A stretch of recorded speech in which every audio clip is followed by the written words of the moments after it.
नमस्कार, मैं हूं अमीश देवगन। आप देख रहे हैं देश की सबसे बड़ी बहस आर पार, और आज आर पार के अंदर हम बहुत सी बातें सामने खोलकर लेकर आएंगे। आपको बताएंगे कि भारत और चीन के इस विवाद में कैसे गांधी परिवार की एंट्री होती है और कैसे ये पूरी लड़ाई गांधी परिवार बनाम मोदी सरकार की हो जाती है। सियाचिन में आखिरकार झूठ किसने बोला और सच कौन बोल रहा है। आज दूध का दूध और पानी का पानी होगा। वाकई आज का पार ऐतिहासिक होगा और जोरदार होगा। पिछले दिनों सोनिया गांधी और राहुल गांधी चीन के मुद्दे पर लगातार मोदी सरकार को घेरने में जुटे थे, लेकिन आज बारी भारतीय जनता पार्टी की थी। भारतीय जनता पार्टी ने कांग्रेस की बजाय गांधी परिवार के खिलाफ खुला मोर्चा खोल दिया। बीजेपी अध्यक्ष जगत प्रकाश नड्डा कह रहे हैं कि एक राजवंश झूठ बोलता है, उसके वफादार उस झूठ को फैलाने में जुट जाते हैं, और कांग्रेस के लिए सबसे बढ़कर गांधी परिवार है, यानी देश से बढ़ के गांधी परिवार है। इसलिए हम कह रहे हैं कि चीन की लड़ाई अब सीधे सीधे गांधी परिवार पर आ चुकी है, क्योंकि बीजेपी कह रही है कि इस मुद्दे पर पूरा विपक्ष सरकार के साथ खड़ा है, अधिकतर विपक्ष सरकार के साथ खड़ा है। लेकिन आखिर क्या वजह है कि गांधी परिवार का एक एक सदस्य भारत सरकार के साथ नहीं है? इसी पर होगी देश की सबसे बड़ी बहस, मोदी सरकार बनाम गांधी परिवार, क्योंकि चीन की लड़ाई अब सियाचिन पर आ चुकी है और बीजेपी कह रही है कि पाकिस्तान को सियाचिन देने पर तैयार हो गई थी कांग्रेस की सरकार 2006-2007 में। आखिर इस मुद्दे का सच क्या है? जैसा मैंने बताया, दूध का दूध और पानी का पानी होगा।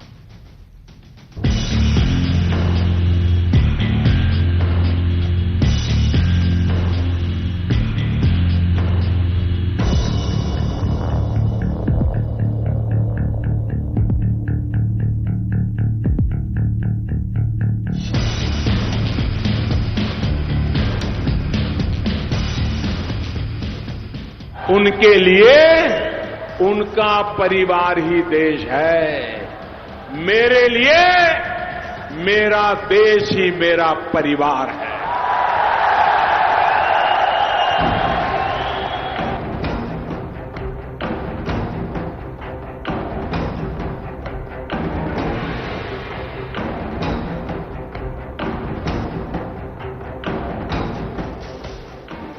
आपको इसमें राजनीति दिखाई पड़ती है, हमको इसमें देशभक्ति दिखाई पड़ती है।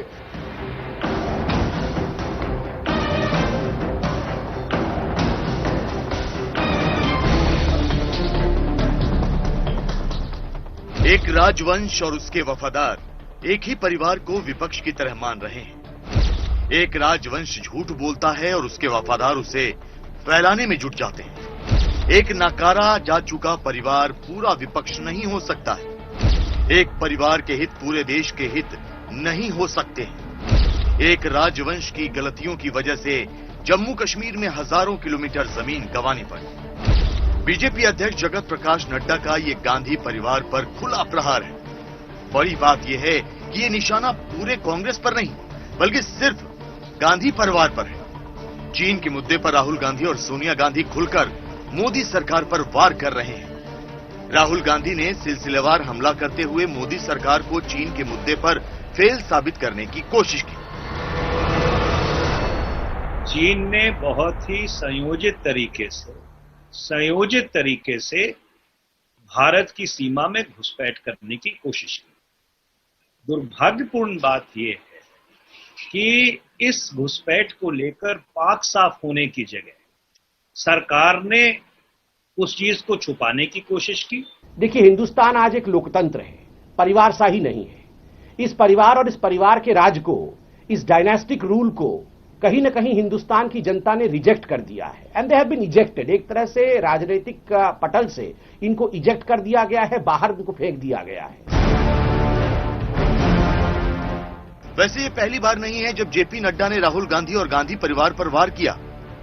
अमीश देवगन को दिए एक्सक्लूसिव साक्षात्कार में भी जेपी नड्डा सियासी हमला कर चुके हैं।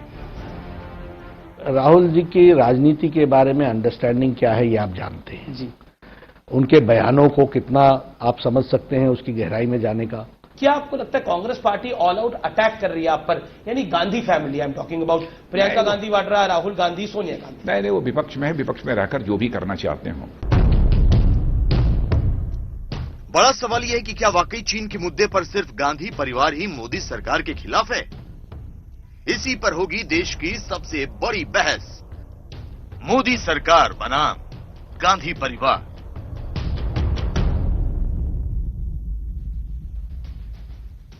और अब वक्त है विश्लेषण का। मोदी सरकार बनाम गांधी परिवार का विश्लेषण सुनिए। चीन के मुद्दे पर गांधी परिवार के सुर बाकी विपक्ष से अलग हैं।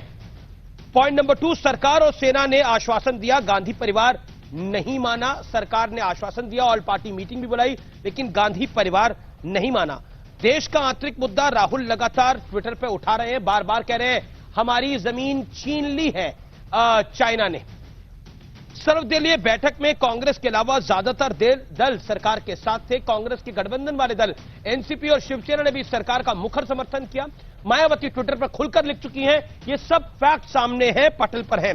शी जिनपिंग की पार्टी और कांग्रेस में एमओयू की मंशा पर बीजेपी सवाल उठा रही है। उसके अलावा सियाचिन के मुद्दे पर कौन सच्चा है और कौन झूठा है, ये एक बड़ा डिबेटेबल पॉइंट है, क्योंकि मेरे पास एक किताब की कॉपी भी है जो कि श्याम शरण साहब ने लिखी है, जो फॉर्मर फॉरेन सेक्रेटरी रहे, how India sees the world. ये किताब है श्याम शरण की, Kautilya to the 21st century. इस किताब के कई पृष्ठों पर लिखा है कि 2006 में एनएसए, एमके नारायण और श्याम और साथ ही साथ जे सिंह जब एक तरफ खड़े हो गए, तब सियाचिन को लेकर जो मौजूदा सरकार थी उसने अपनी चुप्पी को तोड़ा और कहीं ना कहीं सियाचिन पर जो उन्होंने मूड बनाया था वो नहीं हुआ। ये इस किताब में कोट है। मेरे साथ बात करने के लिए कई मेहमान हैं। मेरे साथ आज की इस चर्चा में डॉक्टर सुधांशु त्रिवेदी हैं, बीजेपी के कद्दावर प्रवक्ता, राष्ट्रीय प्रवक्ता, मेंबर ऑफ पार्लियामेंट। मेरे साथ रोहन गुप्ता इस चर्चा में जुड़ रहे हैं, जो कि कांग्रेस के प्रवक्ता हैं और उसके साथ साथ आईटी सेल के अध्यक्ष भी हैं। मेरे साथ अनुराग भदौरिया हैं, जो कि समाजवादी पार्टी के वरिष्ठ नेता हैं, प्रवक्ता हैं। मेरे साथ इस चर्चा में अवनीजेश अवस्थी हैं, संघ के जाने माने विचारक हैं, उनका अभिनंदन है प्रोफेसर अवस्थी का। मेरे साथ आचार्य प्रमोद कृष्ण है, कांग्रेस के स्टार प्रचारक रहे और राजनीतिक मामलों पर अपनी राय रखते हैं। आप तमाम लोगों का बहुत अभिनंदन है। लेकिन आज सियाचिन पर सबसे बड़ी गवाही आर्मी के फॉर्मर चीफ जनरल जे सिंह हमारे साथ होंगे, उनको मैं आपके समक्ष पेश करूंगा। सियाचिन पर सबसे बड़ी गवाही आज लाइव होगी। दूध का दूध, जैसा मैंने बोला, पानी का पानी होगा। लेकिन मैं शुरुआत करता हूं आपसे डॉक्टर सुधांशु त्रिवेदी। सवाल बड़ा है क्योंकि चीन का मुद्दा चल रहा था, भारतीय जनता पार्टी ने सियाचिन की बात करी, जगत प्रकाश नड्डा ने बोला कि यह परिवार तंत्र है, हम देश तंत्र की बात करते हैं। क्यों? देखिए, उसका कारण है कि अगर आप भारत के पूरे, ये राजवंश है, देखिए उसका एक कारण है, भारत के आप पूरे डिप्लोमेटिक और स्ट्रेटेजिक यानी कूटनीतिक और रणनीतिक, सामरिक और कूटनीतिक विषय को आप देखेंगे तो जहां पे बड़ी बड़ी चूक हुई वो गांधी परिवार के समय में हुई। और जब गैर गांधी परिवार का बहुत थोड़ा थोड़ा सा समय रहा उसमें बड़े चेंज, जैसे 62 तक भारतीय सेना की क्या स्थिति थी। जब भारत आजाद हुआ सन 45 तो 25 लाख भारतीय फौज थी, वो 4 लाख हो गई 47 में आते आते, 21 लाख को घर बैठा दिया गया। खैर 62 में जो हुआ, शास्त्री जी के जमाने में भारत ने अपनी सेना को मजबूत करना शुरू किया। हरित क्रांति शास्त्री जी के समय में आई। भारत का atomic program, Dwight Eisenhower US president की आर्काइव्स में लिखा है कि नेहरू जी से उनकी बात 59 में हुई। नेहरू जी ने बताया 1 साल में भारत परमाणु विस्फोट करने की स्थिति में था 1960 में, मगर नेहरू जी ने रोके रखा। आखिर में शुरू हुआ शास्त्री जी के जमाने में और वो जाके आगे मुकाम तक पहुंचा। इंदिरा जी ने निश्चित रूप से बांग्लादेश तोड़ा, मगर 93,000 फौजियों के बाद हम पाकिस्तान अधिकृत कश्मीर के ऊपर कोई चीज समझौता नहीं कर पाए। अब अगर उसके बाद क्या, मैं ये सवाल पूछ रहा हूं, आज भारतीय जनता पार्टी के अध्यक्ष को जेपी नड्डा को सुबह सुबह राजतंत्र की बात क्यों करनी पड़ी? राजवंश झूठ बोलता है, उसके वफादार उस झूठ को फैलाने में जुट जाते हैं। इसी बिंदु पे आ रहा हूं। उसके बाद तो भारत का एक बड़ा आर्थिक परिदृश्य में उभार शुरू हुआ, वो नरसिम्हा राव के समय में शुरू हुआ, जो गांधी परिवार के प्रभाव से दूर थे। संयोग की बात क्या है कि हमारे जितने गलत निर्णय हुए वो पीओके से लेके, अक्साई चीन से लेके, तिब्बत पे चीन को मान्यता देने से लेके, और जो हमारी आर्थिक नीतियां हो या फिर हमने सोशलिस्ट नीतियां अडॉप्ट कर ली, सेकुलर शब्द जोड़ लिया, ये जितनी भी हमारी समस्याएं थी। और अगर 1991 में सोना गिरवी रखने की नौबत आ गई थी तो वो 10 महीने के वीपी सिंह और चंद्रशेखर के शासनकाल में नहीं आई थी, राजीव गांधी जी के समय से उसकी पूरी व्यवस्था चल रही थी। यही समस्या है कि परिवार गलतियों में गलतियां करता है, परंतु यदि आप पत्र पत्रिकाओं से लेकर पुस्तकों तक देखें तो ऐसा प्रचंड महिमा मंडन परिवार का होगा कि आप चौंधिया जाएंगे। अगर आप दूसरा पक्ष न पढ़े तो ऐसा लगेगा जैसे स्तुतिगान हो रहा है जी। और फैक्ट अगर आप चेक करने की कोशिश करेंगे तो, और वही आज बताइए विपक्ष के तमाम बड़े बड़े नेता, क्या बताइए, राहुल गांधी जी की समझ ज्यादा है, शरद पवार जी की समझ ज्यादा, मायावती जी की समझ कम है क्या राहुल गांधी से? ये बताइए उद्धव ठाकरे जी, तमाम लोग, आपके तेलंगाना के मुख्यमंत्री नवीन पटनायक, किस मामले में राहुल गांधी जी इसके प्रसंग? सुधांशु जी, अब आपने अपने ओपनिंग रिमार्क्स को दिया और बिना इंटरप्ट के आपने दिया। मुझे उम्मीद है कि आप फेलो पैनलिस्ट के साथ भी यही सलूक करेंगे। आजकल उद्धव ठाकरे के साथ बीजेपी की काफी नजदीकी बढ़ रही है। आप लोग उद्धव ठाकरे की तारीफ करते हैं, उद्धव ठाकरे आपकी चाइना पॉलिसी की तारीफ करते हैं। चलिए इस विषय पर मैं बाद में आऊंगा सुधांशु जी। रोहन गुप्ता, आप तो बीजेपी कांग्रेस के ट्विटर के बॉस हैं या सोशल मीडिया के बॉस हैं, मैं ऐसे आपसे सवाल पूछता हूं। अब मुझे बताइए, ये चाइना को लेकर जो पॉलिसी है रोहन भाई, ये पॉलिसी क्या ट्विटर पर सरकार डिस्क्लोज कर देगी? ऑल पार्टी मीटिंग हो गई, वहां पे बता दिया, फिर भी राहुल गांधी अड़े हुए हैं, जैसे वो राफेल में अड़े हुए थे कि चोरी हुई है। वो कह रहे हैं कि हमारी जमीन चली गई है, कि तो जिद हो गई। या तो मेरी बात मानो, नहीं तो मैं नहीं मानूंगा। अमित जी, आपने जो पूर्व भूमिका की उस पर कुछ बोलना चाहूंगा। आजादी की लड़ाई के पहले आपने देखा होगा कि भाजपा के पूर्वज और अंग्रेज मिलकर कांग्रेस पे वार करते थे। आज अंग्रेजों का स्थान गोदी मीडिया ने ले लिया है। आज गोदी मीडिया और भाजपा मिलकर देश की आत्मा पर, कांग्रेस पार्टी पर वार करते रहे, कांग्रेस लड़ती रहेगी। बात यहाँ पे अमित भाई कांग्रेस या किसी परिवार की बात नहीं है। पता नहीं आप किस मीडिया की बात कर रहे हो, मैं तो आपसे सवाल पूछ रहा हूँ रोहन जी। बोल रहे हैं अमित भाई, आपने तो आते ही मीडिया पर सवाल खड़ा कर दिया। कोई होगा जिस मीडिया पे आप सवाल करेंगे, मेरे चैनल पर इस्तेमाल ना करें उसके लिए। सुनिए अमित भाई, मैं आपकी आवाज नहीं सुन पा रहा हूं, प्लीज मेरी बात को खत्म करने दीजिए। मैं ये बोल रहा हूं, जो गोदी मीडिया अंग्रेज थे, आज गोदी मीडिया ने वो स्थान भाजपा के साथ ले लिया है और हम लड़ने को तैयार। देखिए अमित भाई, भाजपा 6 साल से शासन में है। आज कहा ना कोई गुस्सा था ना कोई गुस्सा है। आप रोज डिबेट कर रहे हैं कि अब चाइना पीछे जा रहा है, हमारा सैन्य। अरे आप सैन्य का अपमान तो मत कीजिए। एक जो कार्टूनिस्ट ने बहुत अच्छा लिखा है। अब आपके वीडियो लिंक पे प्रॉब्लम आ रही है रोहन, मैं आपको मैं बोलूंगा, आपके वीडियो लिंक पे प्रॉब्लम आ रही है क्योंकि बहुत ही स्लो डाउन हो रहा है आपका वीडियो। जैसे ही आप बोल रहे हैं कुछ दिक्कत है, कुछ टेक्निकल दिक्कत है। अब ठीक आ रहा है, अब आप बोलिए रोहन जी, बोलिए। ठीक है, मेरा ये कहना है अमित भाई, हम देश की बात करें, भूल जाइए सब परिवार को, कांग्रेस को, सबको भूल जाइए। देश को ये कहना कि ना कोई गुस्सा था। हमारी जो एलएसी है वो हम फिंगर 8 तक है, सबको मालूम है। हमारी एलएसी में हम लोग बालबान वैली हमारे पास है, सबको मालूम है। अगर चाइना वहां पे आता है, आप कैसे देश को झूठ बोल सकते हैं कि आपके वहां घुसपैठ नहीं हुई? दूसरी बात, इंटरनेशनल मीडिया हो, चाइना आज हमारे प्रधानमंत्री के बयान को कोट करके बोल रहा है आज कूटनीतिक दृष्टि से हमको दूसरे देशों का साथ लेना हो, हम क्या साथ लेंगे? क्या हम हमारे प्रधानमंत्री के स्टेटमेंट को काउंटर करेंगे? बात यहाँ पे आप कितना भी वार कर लीजिए, कांग्रेस वार कीजिए, कोसिए, पुरानी चीज लाइए, जवाब आपको देना पड़ेगा। जी रोहन, आप अपने आपके वीडियो को हम रिकनेक्ट करते हैं। देयर इज सम प्रॉब्लम क्योंकि आपका स्लो मोशन में पूरा वीडियो हो जाता है, ऑडियो सुनाई नहीं देता। फिर हम दोबारा आपको कनेक्ट करते हैं, आप रिकनेक्ट करिए हमारे साथ। मैं सुधांशु को बोल रहा हूं जवाब देने के लिए। सुधांशु, कभी आप फास्ट फॉरवर्ड हो रहे हैं, कभी आप स्लो मोशन में हो रहे हैं, दिस इज अ प्रॉब्लम। लेकिन सुधांशु, मैं आपके पास आता हूं। अब ये जो बाकी चीजों पर सवाल है, मीडिया के ऊपर, ये तो हर पॉलिटिकल पार्टी सवाल उठा देती है, लेकिन मेरा सवाल बेसिक ये है कि राजवंश की बात कर और सियाचिन की बात करके आप चाइना से ध्यान भटकाना चाहते हैं, हटाना चाहते हैं? देखिए, जहां तक चाइना से ध्यान भटकाने और अटकाने की बात है, तो मैं तो 100 बातों की बात नहीं कहता। उनका विचार अपनी जगह। ये कह रहे हैं कि हमारा फिंगर 4 और फिंगर 8 तक था, तो मैं इनसे पूछना चाहता हूं, इन्होंने एलएसी फिंगर 8 तक मानी थी जब चीन से समझौता किया था? कौन सी पोस्ट थी हमारी वहां पर? प्रधानमंत्री ने बिल्कुल स्पष्ट बोला है, एक फौजी पोस्ट उनकी, एक फौजी पोस्ट उनकी, बीच में नो मैंस लैंड। जिस नो मैंस लैंड में उन्होंने आने का प्रयास किया, मैं पूछना चाहता हूं, आपकी सरकार में फिंगर 8 तक पोस्ट थी? बोलिए हाँ या ना। सामने और 93 में आपने समझौता किया तो आपने फिंगर एट चाइना से बनवाया था कि नहीं? बोलिए हाँ या ना?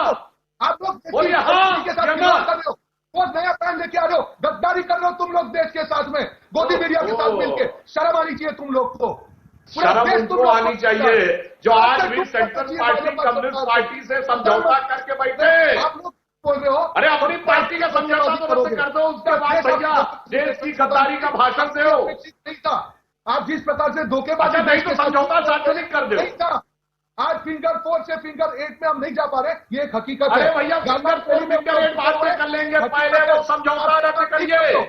भारत को नहीं तो गद्दार वो है जिसने के साथ समझौता करके लिखित में रखा है और समझौता कैंसिल करने को तैयार नहीं। हमारी सरकार चीन से आने वाले इन्वेस्टमेंट के लिए रोक दिया, हमारी सरकार ने बीएसएनएल का कॉन्ट्रैक्ट रद्द कर दिया, हमारी सरकार ने रेलवे का कॉन्ट्रैक्ट रद्द कर दिए। तमाम एक सेकंड, रोहन सुधांशु, देखिए मेरा आप दोनों स्काइप पर है, दोनों की ऑडियो में ही प्रॉब्लम आ जाती है। मेरा निवेदन है कि एक एक करके आप लोग बात करें। रोहन जी एक सेकंड, सुधांशु जी एक सेकंड। रोहन, एक तो आप अपने ऑडियो को दोबारा, वीडियो को दोबारा कनेक्ट करिए। देयर इज बिग प्रॉब्लम, आपका ऑडियो काफी खराब आ रहा है। और सुधांशु जी मेरा भी निवेदन है, जब रोहन बोले तो आप ना बोले, जब आप बोले तो रोहन जी ना बोले, मेरा निवेदन है। और मेरा यह भी निवेदन है कि किस गोदी मीडिया की बात हो रही है मेरे चैनल पे उसको डिस्कस ना करा जाए, क्योंकि ये मीडिया पे डिस्कशन नहीं है।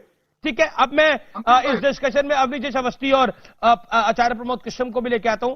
आचार्य प्रमोद कृष्णम, सियाचिन पर कांग्रेस समझौता करने वाली थी, ऐसा मैं नहीं कह रहा, ऐसा श्याम सरन साहब की किताब में लिखा है, जनरल जे सिंह ने भी कहा है कई मीडिया इंटरव्यूज में।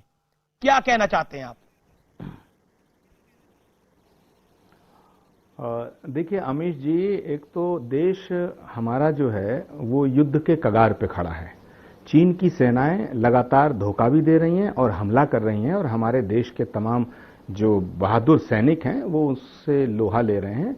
और इस नाजुक दौर में आपको ये सियाचिन और 5 साल पहली घटनाएं और किसी की किताब में क्या लिखा ये ढूंढ के ले आए। और अगर किसी किताब में ये लिखा है कि कोई सरकार, बीजेपी ने एक प्रेस कॉन्फ्रेंस करी है, ठीक है, मैं अमीश देवगन, डॉक्टर संबित पात्रा ने, okay, let me respond. Okay, मैं ये कह रहा हूं कि अगर किसी देश, हमारे देश की सरकार, कि हमारे देश का कोई बड़ा हिस्सा किसी दूसरे देश को सौंपने जा रही थी और वो एक किताब से पता चला देश की सरकार को 6 साल से सरकार, तो फिर वो सरकार बहुत ही गलत है। उस जमाने के प्रधानमंत्रियों को बिल्कुल सूली पे चढ़ा देना चाहिए, उनको जेल में डाल देना चाहिए। कैसी बेकार की बातों पे ये बात हो रही है? क्या कोई देश का प्रधानमंत्री अपने देश की भूमि को देना चाहेगा? क्या कोई देश का प्रधानमंत्री, क्या कोई देश का रक्षा मंत्री कर रहे हैं? हाँ, तो ये जे सिंह जी का मैं सम्मान करता हूं, लेकिन इनकी जे सिंह जी ने तो तारीफ की थी कि सियाचिन आया ही कांग्रेस की हुकूमतों की वजह से। इसका क्या मतलब है? मैं बड़ी जिम्मेदारी से एक बात और करना चाहता हूं। देश हमारा बड़े नाजुक दौर से गुजर रहा। सुधांशु त्रिवेदी जी अभी बहुत चिल्ला के बड़े दहाड़ रहे थे। मैं पूछना चाहता हूं सुधांशु जी से, क्या पंडित नेहरू के पीछे इतने क्यों पड़े हुए हो? पंडित नेहरू इस देश के 17 साल प्राइम मिनिस्टर रहे। पंडित नेहरू जब प्राइम मिनिस्टर बने तो देश की हालात क्या थे? पंडित नेहरू जिस समय देश के प्रधानमंत्री बने, युद्ध का सामना करना पड़ा। पंडित नेहरू की खता ये थी कि भारत को आधुनिक भारत बनाने की शुरुआत की। ये तमाम डैम जो दिखाई दे रहे हैं उनमें आधे से ज्यादा पंडित नेहरू की शुरुआत है। नहीं, 1 सेकंड, 10 सेकंड, 10 सेकंड, नहीं 10 सेकंड और दीजिए, मुझे बहुत देर में। अमीश देव, सुधांशु जी मेरी बात सुनिएगा। सुधांशु जी मुझे बताइए, पंडित नेहरू का ये गुनाह था? बोलिए हाँ या ना। इंदिरा गांधी की छाती में गोली लगी, बोलिए हाँ या ना। इंदिरा गांधी की छाती का लहू इस देश की मिट्टी में गिरा, बोलिए हाँ या ना। अगर इंदिरा गांधी उस समय निर्णय नहीं लेती तो देश टूट जाता, इस देश के टुकड़े हो जाते। इंदिरा गांधी ने निर्णय लिया, वो जानती थी कि उनकी शहादत होगी, बोलिए हाँ या ना। इंदिरा गांधी ने जब पाकिस्तान के टुकड़े किए, सुधांशु त्रिवेदी जी, ठीक है, आपने अब सुधांशु जी से जवाब ले लेता हूं, 30 सेकंड के अंदर बोला वो जुड़ा है, बोलिए हाँ या ना। आऊंगा, बोलिए हाँ या ना। सुधांशु जी आपसे डायरेक्टली सवाल पूछा आचार्य प्रमोद कृष्णम ने, जवाब दीजिए। जवाब देता, जो आचार्य जी ने बोला तो हाँ या ना भी बोल रहे हैं। पंडित नेहरू ने अपनी अध्यक्षता में बनी कमेटी से खुद को भारत रत्न दिया, बोलिए हाँ या ना। इंदिरा गांधी ने खुद की अध्यक्षता में अपनी सरकार के द्वारा अपने को भारत रत्न अर्पित करवाया, हाँ या ना।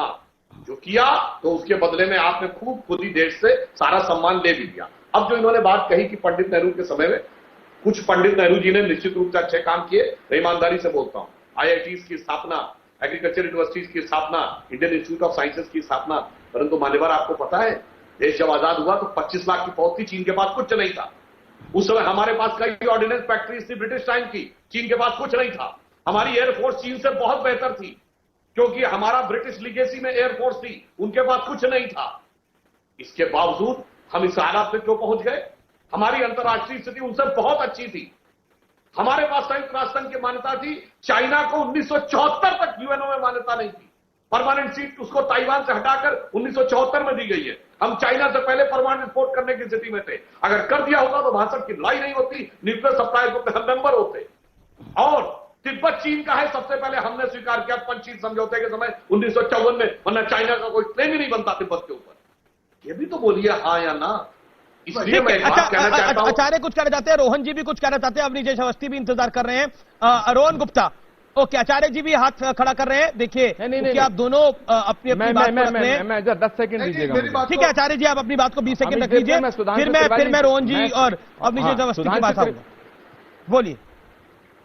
सुधांशु त्रिवेदी जी, मुझे आप बताइए कि जिस दौर से देश गुजर रहा है, उस दौर में आपको चीन पे हमला करना चाहिए या कांग्रेस के इस परिवार पे हमला करना चाहिए, या नेहरू गांधी परिवार से आपकी दुश्मनी क्या है? क्या आपके भारतीय जनता पार्टी के किसी घराने में कोई ऐसा घराना, कोई ऐसा परिवार है जिसने दो पूर्व प्रधानमंत्रियों की लाशें उठाई हो, जिसने दो पूर्व प्रधानमंत्री खोए हों देश के लिए? आप इस परिवार के पीछे पड़े हो। 6 साल से आपकी सरकार है। अगर इस परिवार का देश के खिलाफ कोई काम है तो आप इस परिवार के खिलाफ एफआईआर दर्ज करके अंदर करिए।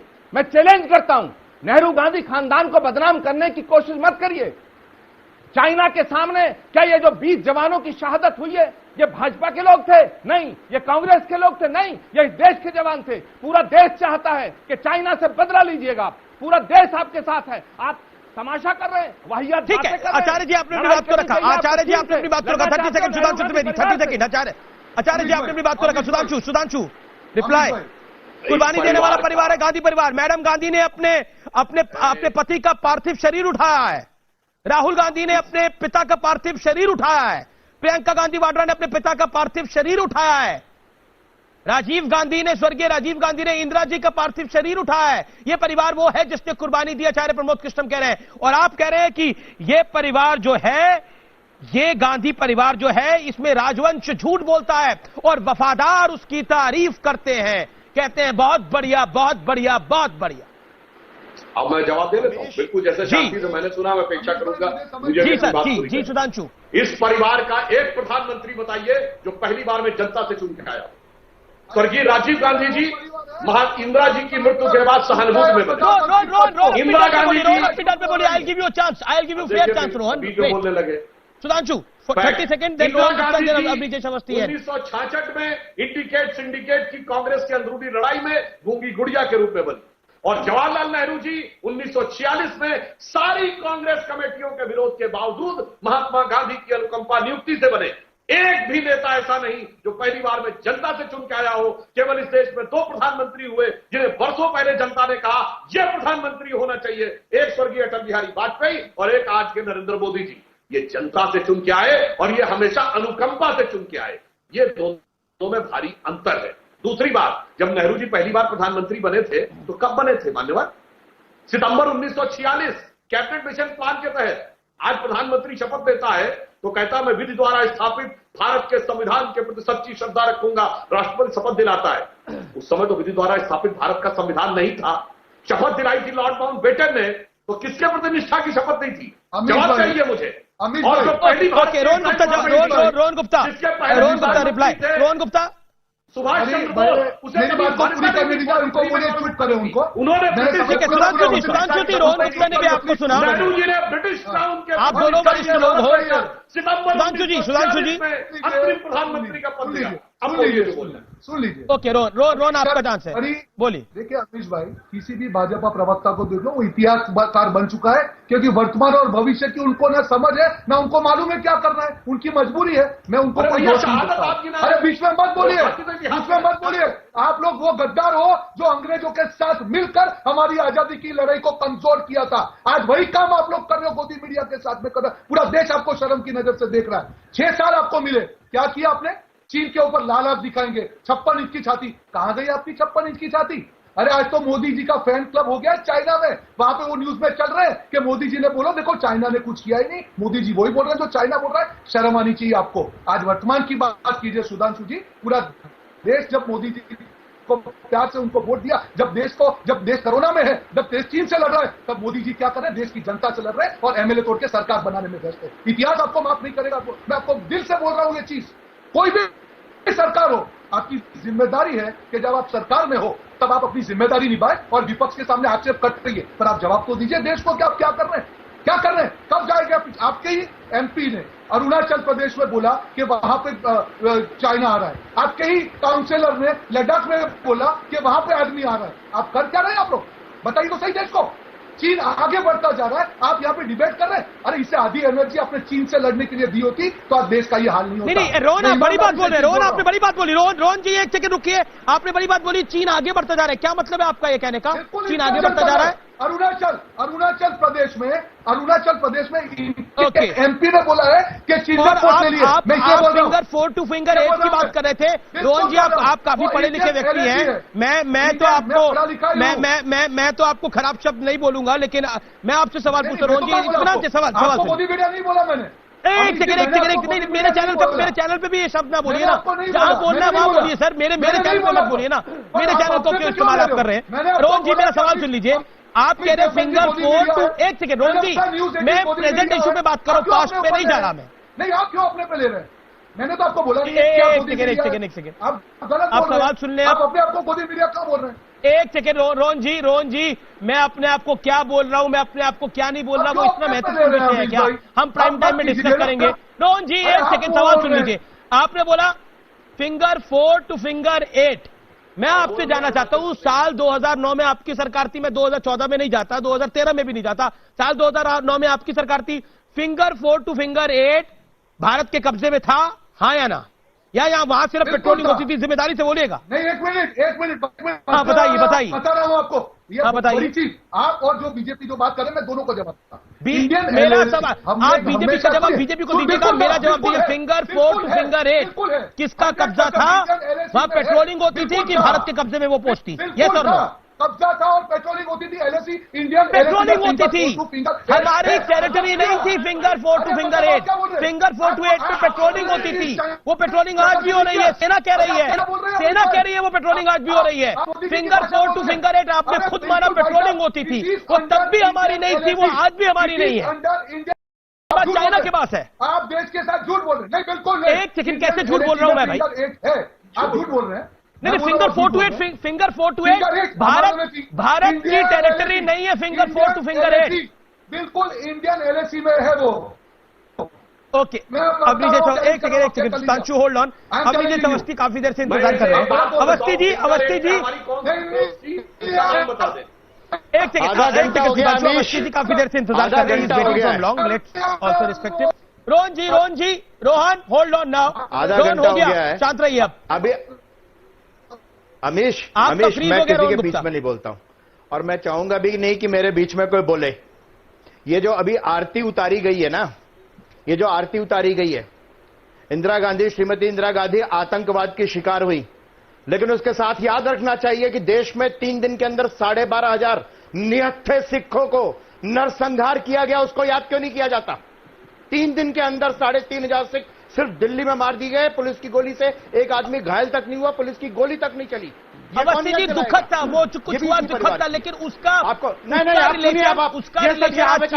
नहीं अमीश जो मुझे बोलना है मैं बोलूंगा। आप मुझे नहीं बताएंगे, आप बाकियों को नहीं बता सकते क्या बोलेंगे, मैं बोलूंगा। आज अमीश देवगन सुनिए, आज 5 लोग स्थायी सदस्य हैं संयुक्त राष्ट्र संघ के। आपको मालूम है कि चीन की जगह भारत को होना था? आपको मालूम है ना, ये देश के लोगों को मालूम है कि चीन की जगह वो भारत को ऑफर हुई थी? पंडित जी की क्या पर्सनल कुर्सी थी क्या वो, जो उन्होंने चीन को पकड़ा दी? भारत को मिल रही थी, और उन्होंने कहा नहीं मुझे नहीं चाहिए, चीन को दे दो। कौन जवाब देगा इसका? कौन जवाब देगा? आज चीन हर मुद्दे पर वीटो करता है, मसूद अजहर के मुद्दे पर करता है, बाकी सब मुद्दों पर करता है, पाकिस्तान के मुद्दे पर करता है। क्यों दी उसको? भारत जानना चाहता है वो डील क्या हुई थी पंडित नेहरू और चीन के बीच में। आज बता दो ना, बाद में आ जाना, आप इतिहास में सुनना चाहते हो तो मत सुनिए। अरे सुनिए अमीश देवगन, अभी अधीर रंजन चौधरी ने मैं नहीं बोल रहा, रोहन गुप्ता बोल रहे हैं आप लोग। चीन के खिलाफ आप दोनों एक तरफ से फायरिंग करने शुरू कर देते हैं। एंकर ना हो गया, आप लोगों की बपौती हो गया। आ रहे थे सबका बोलता है कि अमीर से हमें बोलने दो, वहां से रोहन गुप्ता बोलते कमाल है। अभिजीत जी मैं बोल ही नहीं रहा बीच के अंदर, रोहन गुप्ता ने बोला बीच के अंदर। मैंने तो आपको पूरा वक्त दिया अवनीश जी, बोलिए आप अपनी बात को कंप्लीट करें। बात कर रहा हूं, मुझे इन बात का जवाब चाहिए, मुझे इस बात का जवाब चाहिए। वो डील क्या हुई थी, वो कौन सी डील हुई थी? पंडित जी ने क्या किया था कि तुम लेकिन कांग्रेस चाइना के साथ अब क्या डील है? बदले में लिया था। देश जानना चाहता है, मालूम है क्या? नहीं तो आज भारतवर्ष 5 लोगों 5 देशों के बीच में एक होता नहीं करेगा। रोहन गुप्ता रोहन 30 सेकंड आनी चाहिए इस नेहरू परिवार को, इस परिवार को शर्म आनी चाहिए। भारत में सुनिए जैसे लोग की वजह से, अरे पंडित जी को नहीं मिल रही थी, पंडित जी को पर्सनल मिल रही थी तो दे देते, वो देश को मिल रही थी, देश के भारत वर्ष को मिल रही थी, वो शर्म आनी चाहिए। किस लिए ऐसे लोगों के कारण जवाब चाहिए। ये हाल हो रहा है। क्या समझौता किया तुमने? सामने झूठ बोल रहे हैं। 2008 में समझौता क्या किया? आपको विशेषज्ञ लिखते हैं, 2008 में इनको समझौता क्या किया बताओ? की टीम लिखना चाहिए। 2008 में समझौता क्या किया? ये 2008 से लेकर 2013 तक इनको मैं लगातार चीन ने निष्कर्षण किया, भारत की जमीन पर कब्जा किया। आप चाहेंगे तो मैं डिटेल बता दूंगा। क्या किया? इनकी पार्टी ने बताया कि चाइनीज कम्युनिस्ट पार्टी और भाजपा दोनों एक ही तरीके की। Let me get another perspective. The leader which said China is the दुश्मन number 1. The leader who said China दुश्मन नंबर 1 है वो थे मुलायम सिंह यादव, वो थे जॉर्ज फर्नांडिस। मैं सीधा रुख करता हूं अनुराग भदौरिया का, senior leader Samajwadi Party. Anurag Bhadauria, my straight question goes to you now, what is happening? कोई परिवार की बात कर रहा है, कोई मोदी सरकार की बात कर रहा है, लेकिन पॉलिटिकल मैच्योरिटी क्या है? का नाम होता पंडित। ओके अवस्थी जी, शान, Awasthi ji, you made your point. अनुराग भदौरिया कि राम मनोहर लोहिया क्या कहते थे पंडित जी को, आज लोहियाबाजी बोल चुके और आज उसको कोट करेंगे। राम मनोहर लोहिया की पार्टी तो है ये, राम मनोहर लोहिया की समाजवादी पार्टी तो है ये। अच्छा देखिए अमीश जी, इतनी देर से आपने देखा ये डिबेट में कांग्रेस बीजेपी, बीजेपी कांग्रेस, इसके मतलब इन्होंने हिंदुस्तान को कांग्रेस और बीजेपी बना दिया है। लड़ाई को कांग्रेस बीजेपी में लाकर खड़ा कर दिया, हिंदुस्तान की तो बात ही नहीं हो रही है। आपने देखा कांग्रेस की तरफ से वार हो रहा है, उधर सुधांशु जी चिल्ला चिल्ला के चक चक के बोल रहे हैं, लेकिन सुधांशु जी की एक बार हिम्मत नहीं हुई कि 20 जवान शहीद हुए उनका नाम ले लेते। भैया एक बार बोलते जो शहादत हुई है उसके लिए मैं नमन करता हूं, एक बार तो बोलते। आप कांग्रेस पे, कांग्रेस उधर से चिल्ला रही है, कांग्रेस भी एक बार बोल देती, रोहन जी भी एक बार बोल देते कि भैया जो 20 जवान शहीद हुए वो हमारे देश के थे। मैं आपको एक बात बता देना चाहता हूं साफ साफ, ये आप लोग जो देश को गुमराह करने की कोशिश कर रही है ना, भारतीय जनता पार्टी और कांग्रेस, ये गुमराह करना बंद कर दीजिए। 1962 से लेकर 2013 तक कांग्रेस ने भी वही गलती की है जो गलती आज भारतीय जनता पार्टी कर रही है, जब से 2014 के बाद से। नेता आदरणीय नेताजी ने 2001 में, अमीश जी आपको याद होगा, जी में आपको इंटरव्यू देते हुए कहा था कि यहां पे सड़क बननी चाहिए थी बॉर्डर पे, और वो उन्होंने कही थी ये बात, तो वो बात कांग्रेस ने अनसुनी कर दी। और 2017 में जब पार्लियामेंट में खड़े होकर आदरणीय नेताजी ने बोला कि चाइना हमारा नंबर 1 दुश्मन है, तो उसमें बीजेपी ने अनसुनी कर दी। उस समय के बाद भारतीय जनता पार्टी के नेता उनको झूला झुलाने लगे, उनसे मीटिंग करने लगे, गलवैया करने लगे, 5 बार गए, 18 बार मिले, मीटिंग की, डील हुई। अरे जब आपको पता था ये मेरा दुश्मन नंबर 1 है, आपके पुराने नेता जो ऑलरेडी जिनको एक्सपीरियंस है, रक्षा मंत्री रहे हैं, वो कह रहे हैं, तो आप मान जाते। एक बार कांग्रेस ने नहीं माना, इधर बीजेपी ने नहीं माना, तो ये जो चाइना, लेकिन अनुराग आप काफी देर बाद आ रहे हैं। मेरा अगला सवाल आपसे ये 10 सेकंड के लिए कि पॉलिटिकल मैच्योरिटी क्या है, क्योंकि हमने देखा कि कई पॉलिटिकल पार्टी सरकार के साथ खड़ी हुई, लेकिन कांग्रेस को विश्वास नहीं है सरकार के ऊपर। पॉलिटिकल मैच्योरिटी क्या है? एक चीज अमीश जी बता दूं, देखिए मेरे आपसी मतभेद हो सकते हैं, आइडियोलॉजी का मतभेद हो सकता है, भारतीय जनता पार्टी से हो सकता है, किसी दल से भी हो सकता है, और हम आपस में अगर सुधांशु जी हमें मिल जाए तो हम एक दूसरे में गुत्था गुत्थी कर सकते हैं आइडियोलॉजी की। लेकिन जब राष्ट्र पे कोई बात आएगी, जब राष्ट्र के ऊपर कोई आक्रमण करेगा, तो हम कंधे से कंधा मिला के देश के लिए खड़े होंगे, और उनके लिए खड़े होंगे जो राष्ट्र के लिए। राष्ट्र से बड़ा कोई नहीं है, ना कोई पद है। आप ना मोदी जी की महिमा मंडल कीजिए, ना पंडित जी की कीजिए, राष्ट्र सबसे बड़ा है, राष्ट्र से बड़ा मैच्योरिटी नहीं है, सबसे बड़ा है, इसलिए राष्ट्र ऐसा क्यों है? सपा बसपा हो, एनसीपी हो, सेना हो, शिवसेना हो, ये तमाम लोग सरकार के साथ कंधे के से कंधा मिलाकर खड़े हैं। जगन मोहन रेड्डी हो और इस समय नवीन बाबू हो, एक सेकेंड, होल्ड ऑन आचार्य जी। देखिए अमित जी, मैं बहुत शांति से सुन रहा था, मुझे कुछ समय दे दीजिएगा अनइंटरप्टेड, फिर उसके बाद मुझे चाहे समय मत देना। पहले सुधांशु जी की बात का जवाब दूंगा, भदौरिया जी की बात का भी। पहली बात यह है कि अगर कोई एक अमीश देवगन कोई ये कहता है, अगर कोई ये कहता है कि परमानेंट मेंबरशिप की डील कर रहा है, अगर कोई ये कहता है अमीश देवगन ये क्या हो रहा है, what is this here, what is this, बोलिए आचार्य अमीश देवगन, मैं ये कह रहा हूं कि जो अगर कोई नेता ये कहता, आप कह रहे हैं सुधांशु जी का जवाब देंगे, भदौरिया जी का जवाब देंगे, आप इस बात का जवाब दीजिए कि भारत को स्थायी सदस्यता मिल रही थी, पंडित जी ने क्यों छोड़ दी? पंडित जी की पर्सनैलिटी क्या हो रहा है? एक सेकंड, मेरी गुजारिश है, ओके, अमीश क्या हो रहा है? जो अनुराग, एक सेकंड आचार्य जी, जो अनुराग भदौरिया ने पॉइंट करा, इस पर रिएक्शन और मेरे सवाल का जवाब। अवस्थी जी आपका सवाल सुन लिया, जवाब दे जाऊंगा। रोहन गुप्ता ने भी आपकी बात का जवाब दिया, कांग्रेस से एक व्यक्ति ने तो जवाब दिया ना, रोहन गुप्ता ने आपकी बात का। तो अंग्रेजों का साथ दे रहे थे आप अवस्थी जी, ये आरएसएस। एक सेकंड अनुराग शांत, ओके, लेट आचार्य जी में एक पॉइंट, आचार्य जी बोलिए। अनुराग नॉन स्टॉप नहीं।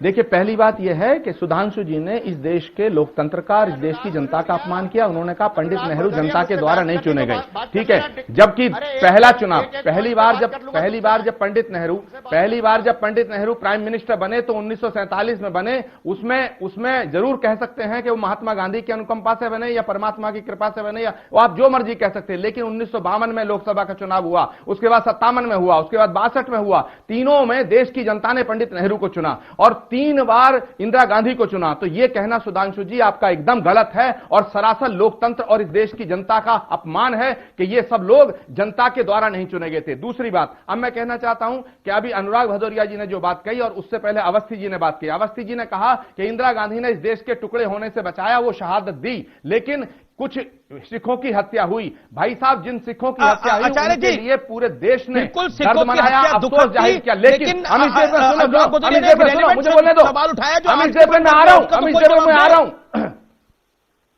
हूं, अमित देवगन मैं आ रहा हूं।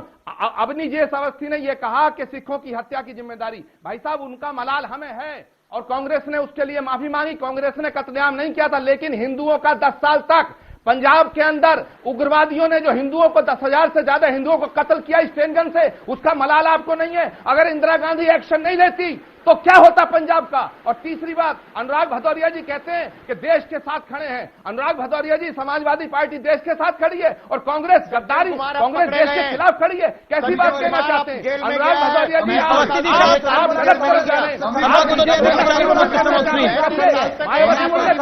समर्थन क्या करें, आप सारा विपक्ष भाजपा के साथ खड़ा हो जाए, लेकिन कांग्रेस पार्टी शहीदों की शहादत पर राजनीति करेगी, लेकिन शहीदों के साथ खड़ी शहीदों के साथ खड़ी रहेगी। अनुराग भदौरिया जी, क्या आप कहना चाहते हैं समाजवादी पार्टी मोदी के साथ है, समाजवादी पार्टी शहीदों के साथ है या सरकार के साथ है? मैंने ये नहीं बोला कांग्रेस के साथ। भदौरिया जी आप बताइए, समाजवादी पार्टी शहीदों के साथ है या सरकार के साथ है? आप बताइए समाजवादी पार्टी शहीदों के साथ है या सरकार के साथ है? अगर राहुल गांधी सवाल करते हैं, मैंने आपको बोला समाजवादी पार्टी शहीदों के साथ है, शहीदों ने राष्ट्र के लिए शहीद हुए। अगर राष्ट्र को हमारी उठाएगा तो समाजवादी खड़े नजर आएंगे। अगर मैं आपसे पूछना चाहता हूं, मैं कांग्रेस, मैंने तो बोला नहीं मैं कांग्रेस के विरोध में खड़ा हूं, मैंने बोला कि मैं राष्ट्र के साथ खड़ा हूं। और राष्ट्र से बड़ा कोई पार्टी नहीं होती है ना, कोई दल होता है ना, व्यक्ति होता है, कोई नेता होता है। मैंने बोला भारतीय जनता पार्टी ने गलती की है। भारतीय जनता पार्टी एक पार्टी हो सकती है, ये राजनीतिक दल हो सकता है, भारतीय जनता पार्टी राष्ट्र नहीं हो सकती। एक एक करके बोले आप दोनों। देश का समर्थन करते हैं, कांग्रेस देश के साथ खड़ी है। आज अनुराग भदौरिया रिप्लाई के साथ खड़े रहेंगे, लेकिन अनुराग भदौरिया रिप्लाई, अनुराग भदौरिया आपकी पार्टी पर, आपकी पूर्व सरकार पर बहुत सारे आरोप लगाए। आचार्य प्रमोद कृष्णम ने रिप्लाई, अखिलेश यादव पर आरोप लगाए, जवाब करो। चुप हो जाइए आचार्य जी, मुबारक आचार्य जी चुप हो जाइए। आचार्य जी आपने बोला कि समाजवादी पार्टी, आचार्य जी की खींच पुरानी है लगता है, देश के साथ खड़े। अरे आचार्य सुन तो लीजिए आचार्य जी, हमने पहले बोल दिया जो आचार्य जी अनुराग को बोलने तो दीजिए 30 सेकंड। चिल्लाइए मत, बेकार चिल्ला रहे हैं फोकट में। क्यों चिल्ला रहे हैं आप? बात सुनते नहीं है, चिल्ला पड़े हैं। कुछ सुनते भी है, कान में कुछ तेल डाल के आइए करिए। मैंने क्या बोला, आप क्या चिल्ला रहे हैं? जबरदस्ती चिल्लाना कोई जरूरी है क्या टीवी पे? मैं कुछ और बोल रहा हूं, आप कुछ और बोल रहे हो। मैंने बोला समाजवादी पार्टी आपको दे रहा हूं क्योंकि आप बेबसी ला रहे हैं मेरे ऊपर। मैं आपसे कह रहा हूं समाजवादी पार्टी राष्ट्र के साथ खड़ी है, आप पता नहीं क्या बोल रहे हो।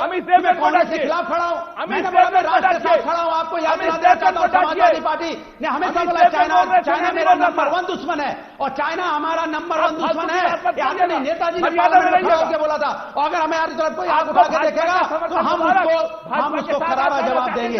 मेरे शहादत जो 20 लोगों की शहादत हुई है उनके साथ खड़ा होकर इसका मतलब ये नहीं होता है कि हम जो आचार्य जी की ये तो कमाल, आचार्य जी ये कमाल है। आपकी और अनुराग भदौरिया की भिड़ंत हुई, आप कह रहे हैं कि अमीश देवगन को डांटिए। इसमें अमीश देवगन की गलती क्या है भैया? भिड़ंत आप दोनों की, गलती अमीश देवगन की। नहीं, मैं कह रहा हूं मैं राष्ट्र के साथ खड़ा मैं तो हट गया। मैं आपको ये बता रहा हूं, ये जो कुर्सी है सांकेतिक तौर पे बता रहा हूं, इस कुर्सी से मैं हट गया उस टाइम के लिए कि आप और सपा निपट लें आपस के अंदर। मैं तो इस कुर्सी से तक उठ गया और आप कह रहे कि अमीश देवगन को डांटिए। चाहे थी कमाल है, ये कमाल है। आप भी जबरदस्ती मेल में सवारी लेके चल पड़े हैं, ये कमाल है सर, कमाल है। आरएसएस कह रही है कि अमीश देवगन हमें नहीं बोलने दे रहे, कमाल है ये। रोहन गुप्ता पूरे देश भर के मीडिया की खींच यहाँ उतार रहे हैं। भाई मेरा शो है शाम 7 बजे का, नंबर 1 शो है, ये खींच उतारने वाला शो तो नहीं है ना। अवस्थी जी को भी खींच उतारनी होगी, आचार्य जी को भी खींच उतारनी होगी, रोहन भाई को भी खींच उतारनी होगी। अब सुधांशु जी रह गए वो भी उतार देंगे, अनुराग भाई रह गए वो भी उतार देंगे, सब उतार लें खींच अपनी आकर। कमाल है आचार्य जी, मैं बोल दिया एक सेकंड एक धुन में चले जा रहे हैं। अनुराग 10 मिनट हो गए, अनुराग 10 मिनट हो गए, आपने भी अपनी बात को कह लिया, माननीय आचार्य जी ने भी अपनी बात को कह लिया, अब विजय अवस्थी ने भी अपनी बात को कह लिया। अब मैं राष्ट्र मतलब ना भारतीय जनता पार्टी है, राष्ट्र मतलब ना कांग्रेस है ना। एक सेकंड राष्ट्र का मतलब आपने अनुराग सही कहा, भारतीय जनता पार्टी नहीं है। लेकिन Rohan Gupta, the big question now to Rohan Gupta, can we get Rohan Gupta on screen? Rohan Gupta and Acharya Pramod Krishna. मुझे उम्मीद है कि ये दोनों कांग्रेस के दोनों बड़े नेता हैं। रोहन तो वहां के आईटी सेल को हेड भी करते हैं, तो जिम्मेदारी से जवाब देंगे। And Sudhanshu Chaturvedi and Avijay Awasthi on one side. Rohan Gupta, my straight question to you tonight is, जो श्याम सरन साहब की किताब है उसमें 2006 का जिक्र है। मैं आपसे बहुत स्पष्ट शब्दों में जानना चाहता हूं, जो आर्मी के फॉर्मर चीफ जनरल जे सिंह कह रहे हैं उसका मायने क्या है? क्या कांग्रेस का तत्काल शासन सियाचिन को लेकर कोई समझौता कर रहा था? जब तक एनएसए ने और आर्मी चीफ ने नहीं समझाया वो समझौता हो जाता। ये बहुत बड़ा ब्लेम है कांग्रेस पार्टी की उस सरकार के ऊपर। Please reply. जब वर्तमान की सरकार को अपनी विफलता छुपाने के लिए बगले झांकनी पड़े तो वो इतिहास में जाएगा, उसमें उनकी मजबूरी है। पूरा देश देख रहा है कि वो विफल हो चुके हैं। ऑपरेशन मेघदूत की बात, J Singh former army chief, सुन लीजिए श्याम सरन ने फॉर्मर, सुन लीजिए ना, former diplomat, they are all, सुन लीजिए ना, मेरी बात सुन लीजिए। हर आदमी का अपना वो हो सकता है, उसमें मैं कमेंट नहीं करूंगा। जैसा आचार्य जी ने कहा, किताब लिखी हुई है सर, उसकी कॉपी लेके आया हूं। तो 6 साल को वो किताब को लेके सरकार तो ऐसे ही केस करती फिरती है। भाजपा की आदत है 6 साल से हर आदमी पे केस ठोक दे, इस पे भी ठोक देते। देखिए यहाँ पे कर लेते ना। आज 6 साल के बाद क्यों याद आई? क्योंकि चाइना के सामने जब चाइना ने लाल आंख दिखाई तब भीगी बिल्ली बनके ये लोग कोने में बैठ गए। इनके पास जवाब देने से नहीं बनता। और चाइना से आप देखिए, बिल्कुल भाजपा भीगी बिल्ली है। आपकी चैनल पे बोल रहा हूं। मोदी जी को जब पूछा गया, मोदी जी ने एक बार भी चीन का नाम नहीं लिया, ना रक्षा मंत्री ने दिया। क्यों? या डर है या प्यार है दोस्ती का? 18 बार जो आप झूले घूमे हैं वो प्यार है, आपको डर लग रहा है? आपने चीन का नाम नहीं दिया। ठीक है, you made your point. Okay, that's Sudhanshu Chaturvedi. भीगी बिल्ली है बीजेपी, और 2006 की चर्चा लाने की आवश्यकता क्या थी? क्या आज को छुपाना चाहते हैं आप? हालांकि इसमें मैंने जे सिंह को भी कोट किया और श्याम सरन की किताब को भी कोट किया, but I did not get the reply. बोलिए सुधांशु जी। पहली बात, हम वर्तमान में ही रहना चाहते हैं, पर आप इसको बैक करके देख लीजिएगा। रोहन जी 3 बार स्वतंत्रता आंदोलन तक चले गए थे, फिर हमसे कह रहे हैं हम लोग बैक। आपको जवाब दिया, हम वर्तमान में रहते हैं। और भीगी बिल्ली कौन बन रहा था, ये तो जनरल जे सिंह की किताब में दिखाई पड़ रहा है। भीगी बिल्ली कौन बन रहा था, ये तो पिछले सारे समझौतों में। चलिए कोई बात नहीं, अब तो अगर आप भीगी बिल्ली नहीं है ना, भीगी बिल्ली 2008 वाला पट्टा हटा दीजिए ना। आज फौजियों को आप अपना नहीं समझते क्या? सुधांशु, मैं रोक रहा हूं क्योंकि सब राहुल, क्योंकि रोहन भी बोल रहे हैं, अनुराग भी बोल रहे हैं, मैं ब्रेक के लिए रुक रहा हूं। मैं आर पार में ब्रेक के बाद वापस आ रहा हूं। आप देख रहे हैं देश का सबसे लोकप्रिय, सबसे प्रभावी डिबेट शो आर पार, और विश्वास से मैं इस बात को कह सकता हूं, ये सबसे विश्वास वाला डिबेट शो क्यों है? क्योंकि पब्लिक इसको पसंद करती है और जनता यानी आप इसको नंबर 1 बनाते हैं। कई और शो चलते हैं शाम 7 बजे, लेकिन जनता जनार्दन जिसे पसंद करती है वही असली नंबर 1 होता है। मैं ब्रेक के बाद आ रहा हूं। सबसे लोकप्रिय डिबेट शो आर पार, और मैं इस दौर में चाहता हूं कि सब अपनी बात को रखें। 5 - 5.5 मिनट हमारे पास है, लेकिन अपनी बात को सिर्फ अपने मौके पर रखें। मैं इस दौर की शुरुआत अनुराग से करना चाहता हूं। अनुराग, महत्वपूर्ण यह है कि इस समय भारत चीन के आगे मजबूत दिखे, ना कि पॉलिटिकल पार्टी कोई मजबूत दिखे, ना वो, चाहे वो बीजेपी हो, चाहे वो कांग्रेस हो, चाहे वो समाजवादी पार्टी हो, चाहे वो कोई भी पार्टी हो। मैं आपसे जानना चाहता हूं, क्या आपको लगता है चीन ने हमारी कुछ जमीन ली होगी? देखिए, मैं अमीश जी एक बात साफ कर देना चाहता हूं। मेरा सीधा सवाल है अनुराग, इधर उधर की बात नहीं, सीधा सवाल। नहीं, अब देखिए, मैं आपको एकदम क्लियर बता दूं कि भारतीय जनता पार्टी की जो बातें आई हैं कि पीएमओ कुछ कहता है, पीएम साहब कुछ कहते हैं, रक्षा मंत्री कुछ कहते हैं, उनकी विदेश मंत्रालय कुछ कहता है। पहले ये तय कर लें कि ये कहना क्या चाहते हैं, देश को क्या बताना चाहते हैं, कि जमीन गई है या नहीं भूल जाइए, गई। रक्षा मंत्री को भूल जाइए, प्रधानमंत्री को भूल जाइए, भूल जाइए राजनाथ सिंह को भूल जाइए, प्रधानमंत्री मोदी को भूल जाइए। मैं आपसे बड़ा सवाल पूछा हूं, आपको लगता है चीन ने भारत की जमीन ली होगी? आपसे पूछ रहा हूं। आज आर्मी चीफ नरवणे वहां है। अनुराग, सवाल का डायरेक्ट जवाब दीजिए। मैं आपको प्लीज जानना चाहता हूं कि जो हमारे 20 जवान शहीद हुए हैं, नहीं सरकार क्लियर करे ना, उससे कौन इनकार कर रहा है? 20 जवान जो शहीद हुए हैं, लोग हमारे अंदर आए थे या हमारे लोग उनके वहां पे गए थे, ये क्लियर करे ना। ये क्लैश है। ओके, आपने अपनी बात को रख लिया, ठीक है, आपने अपनी बात को रख लिया। रोहन बीच में नहीं, आपने अपनी बात को रख लिया। अब नीचे अवस्थी, अमीश, बड़ी साफ सी बात है, हमारे 20 जवान शहीद इसलिए हुए क्योंकि उन्होंने चीनी सैनिकों को भारत की सीमा के अंदर घुसने की इजाजत नहीं दी, इसलिए शहीद हुए।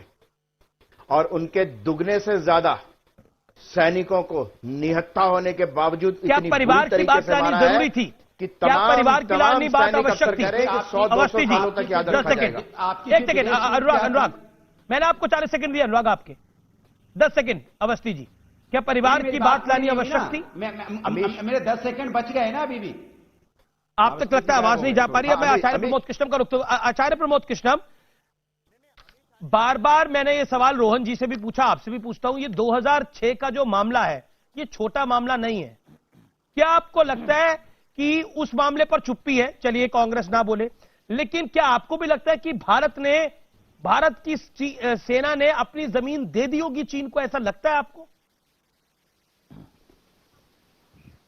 देखिए अमीश देवगन, अगर कोई ये कहता है कि भारत के मौजूदा प्रधानमंत्री चीन के बहुत करीब हैं, चीन के राष्ट्रपति के दोस्त हैं, और वो चीन को अपनी जमीन दे देंगे, या चीन हम पर हमला करेगा, हम पे कब्जा करेगा, और भारत के प्रधानमंत्री नरेंद्र मोदी, भले ही वो भाजपा के नेता हैं, वो खुश होंगे, तो मैं इस बात का समर्थन नहीं करता। मुझे बिल्कुल न यकीन है न होगा कि कोई भी देश का प्रधानमंत्री ऐसा हो सकता है जो दुश्मन को जमीन दे के खुश हो। लेकिन मुझे बहुत अफसोस होता है, मुझे बड़ी पीड़ा होती है जब हमारे तमाम पुराने प्रधानमंत्रियों के ऊपर इस तरह के गंदे आरोप लगाती है भाजपा। शर्म आनी चाहिए। प्राइम मिनिस्टर जो भी होता है तो देश का होता है, किसी पार्टी का नहीं होता। ठीक है, रोहन गुप्ता, आपको क्या ऐसा लगता है कि भारतीय जनता पार्टी इसलिए आज ऑफेंसिव हुई क्योंकि लगातार राहुल गांधी ट्वीट कर रहे थे?